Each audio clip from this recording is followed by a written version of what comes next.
Hey my people, welcome back to our channel. Good morning, good afternoon, good evening, depending on the time when you take see or hear about our news. Now that time we take the greet all of una for inside this our YouTube channel. Wetin we dey do for this place as the news they enter, we dey among the first people when they let una know wetin dey happen for Nigeria, wetin dey happen for Africa, wetin dey happen for that your region. No be news again about wetin dey happen now. Say fuel we no dey see am dey buy. This PMS, when they call fuel, popularly known as petrol, it don dey scarce for most of the states.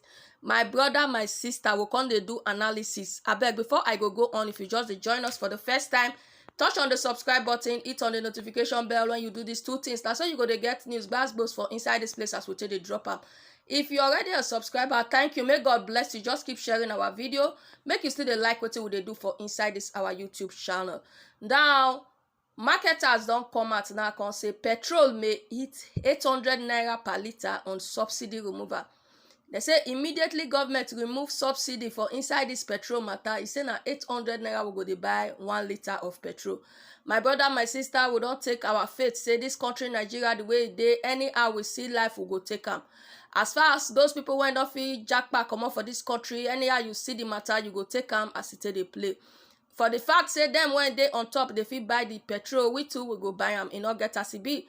Now so people come they talk as we got waka people come enter inside street, they interview people concerning this fuel matter. Inside this fuel matter, make you not forget say for inside north fuel now 180 naira per litre, but when you don dey waka come south. When you don dey waka come southeast, the thing don dey increase.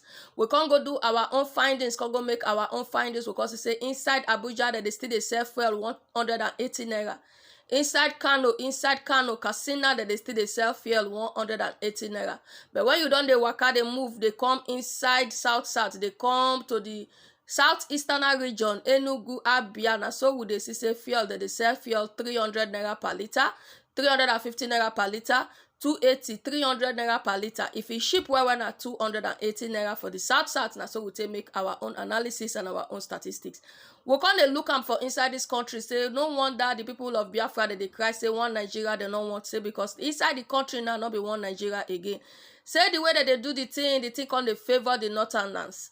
Inside the matter, so if you want look at well, the south when they buy fuel for 280, 300, 350 max for inside this their state. So if you look am now, there be the oil producing state. So how come them when be say not be the oil producing state now that they enjoy price of fuel?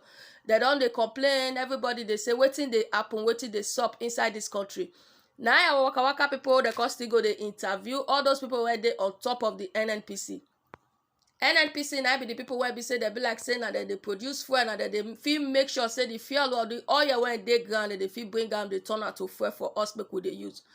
Inside the matter, the man come talk say as the scarcity of the premium of motor spirit, which is fuel, popularly known as petrol, as they continue to dey on the high side, they say oil marketers have stated that the cost of the commodity will cross 800 naira per litre once subsidy on PMS is removed.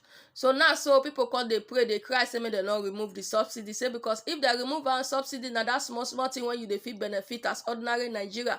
For inside this country, when government they help you, they pay. Government they help you, they pay. Now they can't talk say if they mistake say they remove the subsidy, say we don't go back to square zero.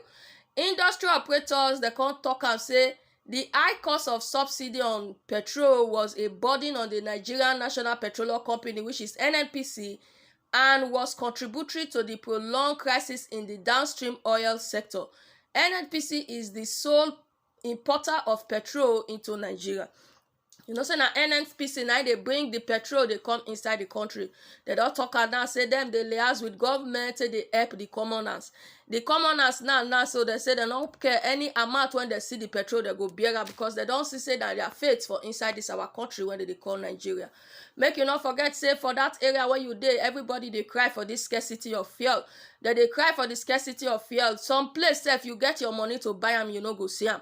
Our waka people can't go inside queue for filling stations, can't go they interview people. Some ready even buy the petrol, the fuel for 400 naira per litre. They not care and make them see them to use.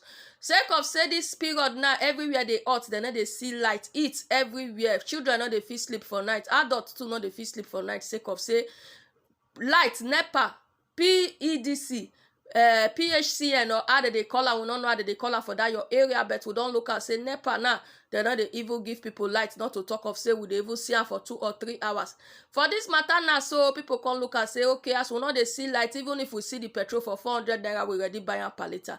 I say make I drop am say now, so the NNPC, their director, their leaders, they don come out say na government and dem na dey save us for inside this country. If not, if dem mistake remove subsidy, we go hear am, we go dey buy fuel for 800 naira per litre.